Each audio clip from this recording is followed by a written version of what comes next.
ለፋሲካ በዓል በሰላም አደረሳችሁ ብለናል። በእፍታ እንግዳ ዘማሪ ይድነቃቸው ፈሰሰና ድምፃዊ ሞላ ካሳን አጣምረን ስቱዲዮ ተገኝተናል። እፍታ ይድነቃቸው ፈሰሰ ዘማሪ እና ሞላ ካሳ ባህላዊ ድምፃዊ አብሮናል።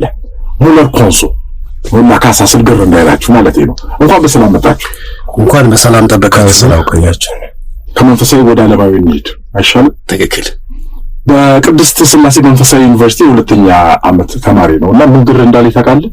ቅድስት ስላሴ ስል ለወንድ ቅዱስ አይደለም እንዴ? ቅድስት እንዴ ተሳስቼ አይደለም እያልኩ ነበር። ቅድስት የሚባለው ለምንድን ነው? ቅድስት ስላሴ መንፈሳዊ ዩኒቨርሲቲ የሚባለው ለምንድን ነው? ያው ቅድስት ስላሴ መንፈሳዊ ዩኒቨርሲቲ ሲባል ብዙ ጊዜ ቅድስት ስላሴን በሴት አንጻር እንጠራቸዋለን። ለምን ቢባል አንድም ሴት ልጆቿን አልወለደችም ተብላ ልትጠረጠር አትችልም። ቅድስት ስላሴም እንዲሁ ይህን ዓለም ፈጥረዋልና አልፈጠሩም ተብለው ሊጠረጠሩም አይችሉም። ሴት ልጅ በባህሪዋ ልጅን ታስገኛለች። ቅድስት ስላሴም እንዲሁ ይህንን ዓለም ከአለመኖር ወደ መኖር አምጥተው ስለፈጠሩት በሴት አንቀጽ ወይም በሴት አንጻር ይጠራሉ ማለት ነው። አንድም ሴት አዛኝ ናት፣ ለታናሹም ለታላቁም ትራራለች። እጅግ በጣም ሩህሩህ ናት፣ ደግ ናት። ቅድስት ስላሴም እንዲሁ ለፍጥረት ሁሉ ያዝናሉ፣ ይራራሉ፣ ምሕረትን ይሰጣሉና ቅድስት ተብለው በሴት አንጻር ይጠራሉ። ቅዱሳን ሊቃውንት አባቶች እጅግ በጣም ብዙ ማብራሪያ ብዙ አንድምታ ይሰጡበታል እና እኔ ከዚህ በላይ ባልል ደስ ይለኛል፣ ማበላሸት እንዳይሆንብኝ። ምናልባት እቺን ያልካልኩኝ ይበቃኛል። ሙሉ በሙሉ በመንፈሳዊ አገልግሎት መኖር አይከብድም? አሁን ይሄ ጥያቄ ለምሳሌ ለሞላ ካሳ ቀላል ነው። ለምን? አሁን ጊዜው በዓለማዊ ሙዚቃ በደንብ ተቀባይነት ያገኘበት ጊዜ ስለሆነ። በመንፈሳዊ ህይወት ላይ ብቻ ግን መኖር አይከብድም? በእኛ ሀገር እርግጥ ነው ይከብዳል። በጣም ፈተና አለው። በጣም እጅግ በጣም ፈተና አለው። ለስጋህም ለነፍስህም የሚሆን ነገር ከሌለ ስጋ ሲጎልበት ማጉረምረም አይቀርም፣ እግዚአብሔር ላይ ማጉረምረም አይቀርም ማለት ነው። ስለዚህ ስጋህም እንዳይጎልበት በምትችለው መጠን ለስጋህም የሚሆን ነገር መኖር አለበት። አለዚያ ግን ሁለቱ ይጋጩና እግዚአብሔር ላይ ማጉረምረም ይመጣል ማለት ነው። ስለዚህ ፈተና እንዳይኖር አስቀድሞ ለስጋ የሚሆነውን ነገር በትንሹም ቢሆን ማመቻቸቱ የተሻለ ነው ብዬ ሪከመንድ አደርጋለሁ። ወደዚህ መንፈሳዊ ህይወት ለሚመጡ ዘማሪዎች፣ አገልጋዮች ወደ ልጅነት ብንመጣ እርግጠኛ ነኝ ማንኛውም አገልጋይ መጀመሪያ በሰንበት ትምህርት ቤት ውስጥ ያልፋል። በትክክል። እንዴት በዛ ሰንበት ትምህርት ቤት ውስጥ የነበረህን የልጅነት ትዝታህን እስኪ አውጋነን። መልካም፣ እሺ፣ አመሰግናለሁ። ሰንበት ትምህርት ቤት ለኔ በጣም ትልቅ ትምህርት ቤቴ ነው፣ ትልቅ ተቋሚ ነው። እውነት ለመናገር ስነ ጽሁፎችን እየጻፍኩ መዝሙር እየዘመርኩ እያስጠናሁ እንደዚሁ የተለያዩ መንፈሳዊ ነገሮችን እያደረግን ጭውውቶችን በጭውውት መልክ በድራማ መልክ ሌሎች ሰንበት ተማሪዎችን እየተማርን ነውና ልምድ እየተለዋወጥን ለዚህ የበቃ ነው። እውነት ለመናገር ሰንበት ትምህርት ቤት ነው ለኔ ለዚህ እንድበቃ ያደረገኝ። ከጀርባ የሚሰጥ ፊድባኮች አሉ።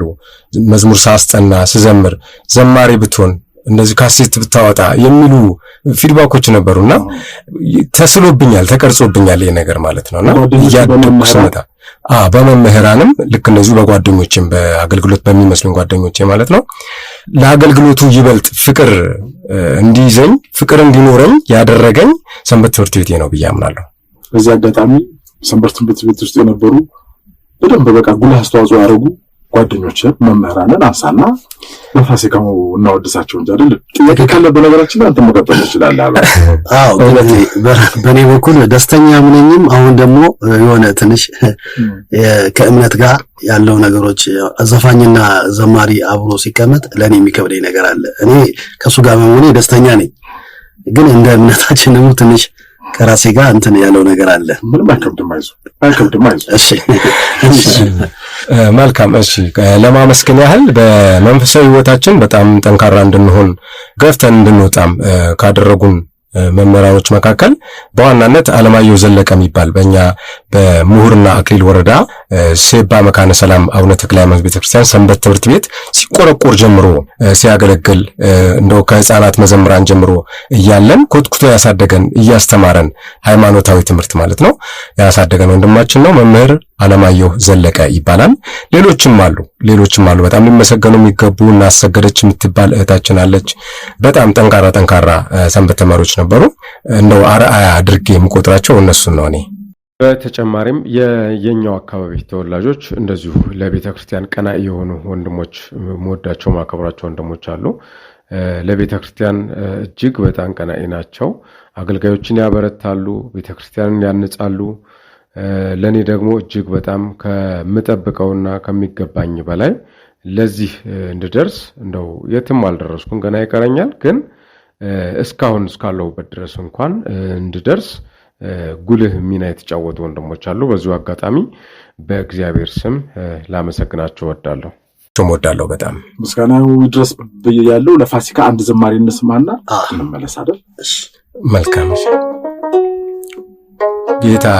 ጌታ የሆነ ደምግባት አልባ ጀርባው በጅራፍ ስለኔ ደማ የኔን መገረፍ እርሱ ተገርፎ ክብር አለበሰኝ እርሱ ተገፎ እያለን አብረን እናመሰግናለን።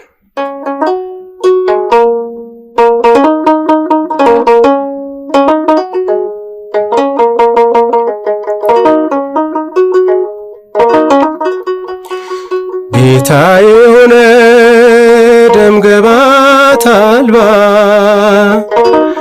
ጀርባው በጅራፍ ስለኔ ደማ የኔን መገረፍ እርሱ ተገርፎ ክብር አለበሰኝ እርሱ ተገፎ ክብር አለበሰኝ እርሱ ተገፎ ጌታ የሆነ ደምግባት አልባ ጀርባው በጅራፍ ስለኔ ደማ የኔን መገረፍ እርሱ ተገርፎ ክብር አለበሰኝ እርሱ ተገፎ ክብር አለበሰኝ እርሱ ተገፎ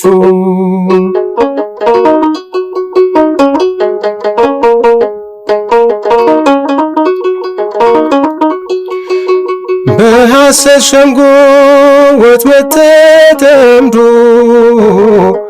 ጌታ ተያዘ ሕይወቴን ፈቅዶ ክፉዎች ቢያዩት እንደ ወንበዴ ለኔ ግን ሆነ መውጫ መንገዴ ለኔ ግን ሆኗል መውጫ መንገዴ ታስረሃል ስለኔ ኢየሱስ መድኔ ታስረሃል ስለኔ ኢየሱስ መድኔ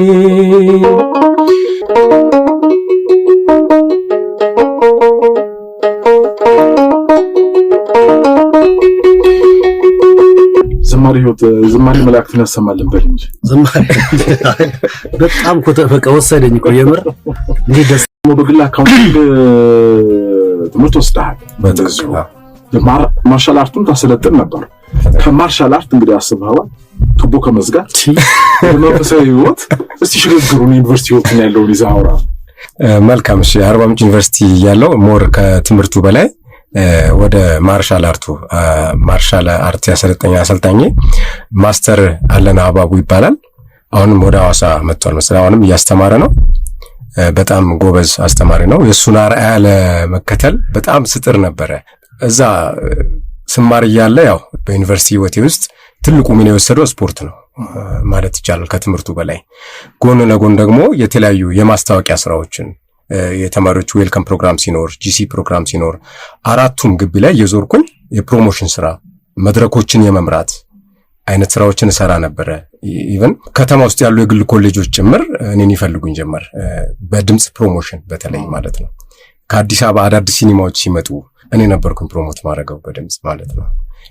እንደዚህ አይነት ላይፍ ገብቼ ያው እግዚአብሔር አምላክ እንግዲህ ነቅሎ ሲያወጣኝ በልጅነት ቅድም ባወራነው ሰንበት ትምህርት ቤት ላይ ተቀርጾብኝ የነበረው ነገር የጻፍኳቸው ግጥሞች እያየሁኝ በጣም ተክዝ ነበር። ሆነ ለመናገር በጣም ይረብሸኝ ነበርና አለቅስ ነበር አንዳንዴ በተኛውበት እንዲህ ምን ውስጥ ነው እየገባው ያለሁት እያልኩ።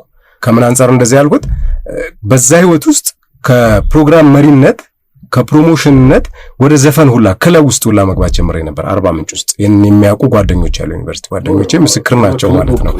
አዎ እና እዛ ውስጥ እየገባሁ እያለ ነው በጣም ተሰምቶኝ የድሮ መንፈሳዊ ህይወቴ እንዴ ወዴት እየወሰድኩት ነው የሚለውን ነገር እየተሰማኝ በስተመጨረሻ እግዚአብሔር አምላክ በተአምሩ እንግዲህ ይህንን ምክንያት አድርጎ ነቅሎ አወጣኝ። ከዛ አካባቢ ወጣሁኝ ወደ ማርሻል አርት በጣም ፎከስ አደረኩ። ከዛ በኋላ ወጣሁኝ። እንደወጣሁ 3 ቅርንጫፎችን እዛው አካባቢ ወደ ምሁር አካባቢ 3 የተለያዩ ከተሞች አሉ ወረዳው ላይ እየተመላለስኩኝ በእግሬ ትራንስፖርት የለም። ይገርም አንዳንድ የሚያውቁኝ የመንግስት ሰራተኞች ምናምን አሉ እንደዚህ ማሰራቸውም ነበሩና ሲያገኙኝ መኪናም ሞተርም ላይ ያሉ አያልፉኝም ነበረ።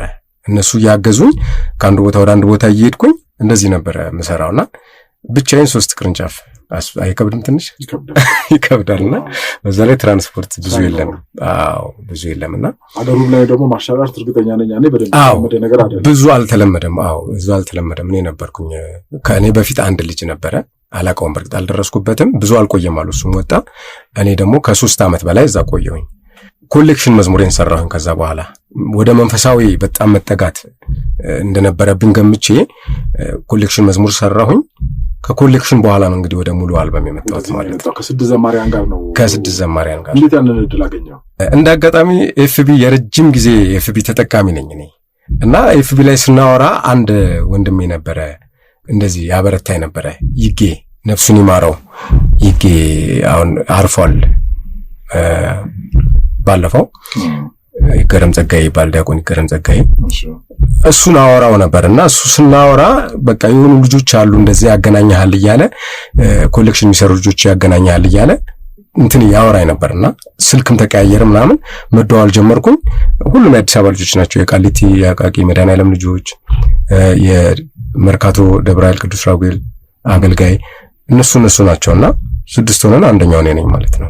ከነዛ ውስጥ 2 ግጥም ዜማ የራሴ ነው። እኔ ግጥም ዜማው ራሱ ልጅ እያለሁ ሰንበት ትምህርት ቤት ላይ የጻፍኳቸው ግጥሞች ናቸው። ምንም ሳልቀይራቸው አምጥቼ የሰራኋቸው ወደዳቸው እነሱ።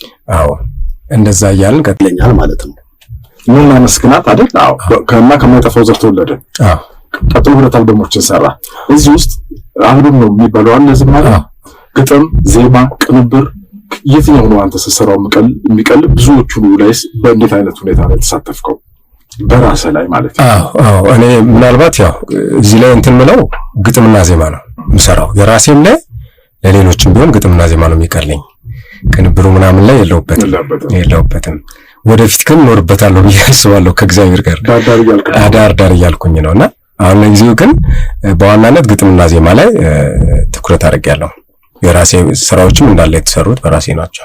ለሌሎች ከሰጣቸው ለአንተም ከዘመርከው በተለየ ከራሴ ህይወት ጋር ተገናኝቶ የዘመርከው የጻፍከው ግጥም? አዎ አለ። በቅርቡ የሰጠሁት የዘማሪ ሚኪያስ አረጋዊ ወይም ትንሹ ይልማ እየተባለ የሚጠራው ወይም ደግሞ በምን ጽናናለው በሚለው ዝማሬው በየሚዲያው በየቲክቶኩ ምናልባት ሰምታችሁታል። ለሱ ከሰራውለት ዝማሬ አንድ ዝማሬ አለ፣ ሰሞኑን ዩቲዩብ ላይ አለ። ትንሽ ላንጎራጎራችሁ።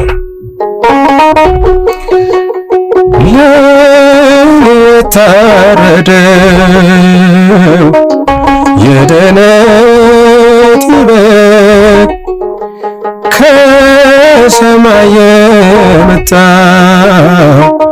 እኔን ሊፈልግ የድንግል ልጅ ነው የማርያም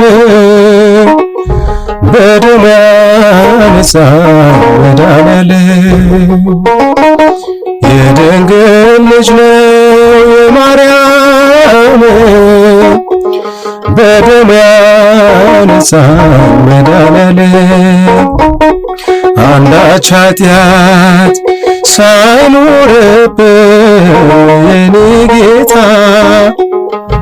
እርጥብ መስቀል ተሸከመ እያሻቀብከው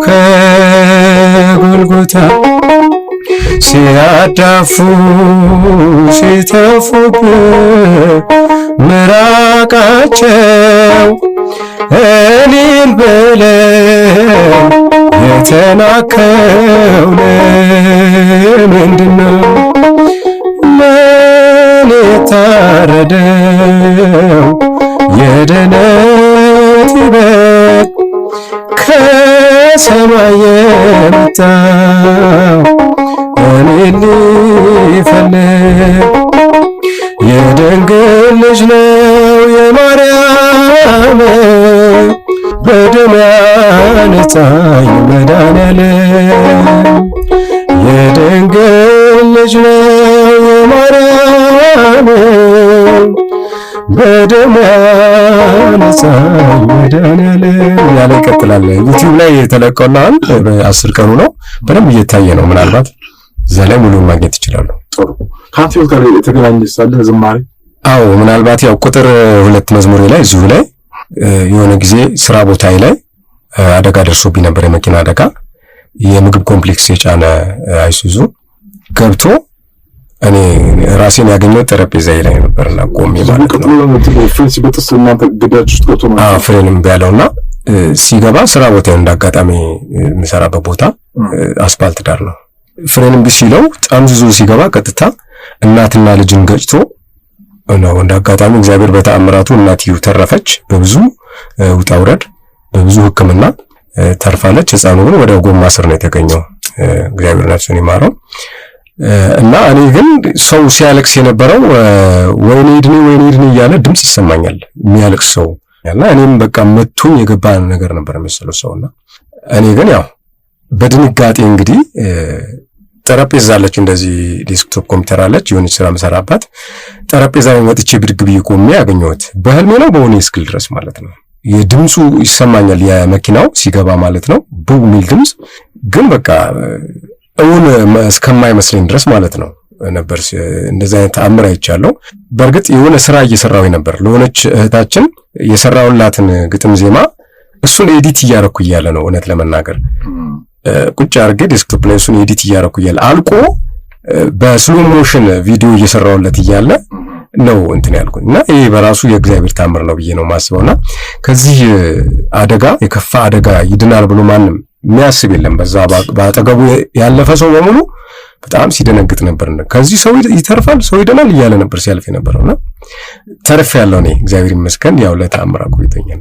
ያንን ተንተርሼ የሰራሁት አንድ ግጥም ነበር፣ ግጥምና ዜማ ቁጥር 2 አልበሜ ላይ ነው። ቀደምክልኝ ሞቴን ከልክለ ያንን ክፉ ቀን አሳልፈ ዳግም ሰራ ጌታ ቀኔን ቀስቱን አጥፈ የጠላቴን እያልኩ ሰራሁት። ቀደምክልኝ ሞቴን ከልክለ ያንን ክፉ ቀን አሳልፈ ዳግም ሰራ ጌታ ቀኔን ቀስቱን አጥፈ የጠላቴን እያለ ቀጥል። የማክበር ልምድህ እንዴት ነው? አሁንስ እንዴት ልታከብረው አሰብክ? የመጨረሻ ጥያቄ ላክ። አንተም እየተዘጋጀ ወደዛው ነው መጣሽ። መልካም እሺ፣ አመሰግናለሁ። ፋሲካን ማከብረው ብዙ ጊዜ ከቤተሰቦቼ ጋር ነው። የሁለት ልጆች አባት ነኝ። አሁን ላይ በቅርብ አንድ ልጅ ተወልዳልኛለች። በበረከት ተባርካለሁ። አመሰግናለሁ። እግዚአብሔር ያክብርልኝ እና ከቤተሰቦቼ ጋር ነው በብዛት ማከብረው። ቤተሰቦቼ ድንገት ከሌሉ ግን እንደ ግል ወንድም እንደ ስጋ ወንድም በቃ በጣም ቀርባቸው ጓደኞች ያሉ ከነሱ ጋር ነው ማሳልፈው ማለት ነው። ያው የሚገርም ነገር ሁሉም በዓላት ደስ ይላሉ። ፋሲካ ደግሞ ለኔ ልዩ ነው። በጣም ደስ ይለኛል ማለት ብዙ ትዝታዎች አሉኝ በፋሲካ ማለት ነው። ያ ነገሮች እንደወደው አድርጎኛል። በፋሲካ ዕለት ማለት ነው ብዙ ጊዜ እናቴ ዶሮ ታርዳለች። ማንኛ ከታረደ በኋላ የሚያጥቡት ነገር አለ አይደል? እና ብዙ ጊዜ የምጠራው እኔ ነኝ ለመንፋት።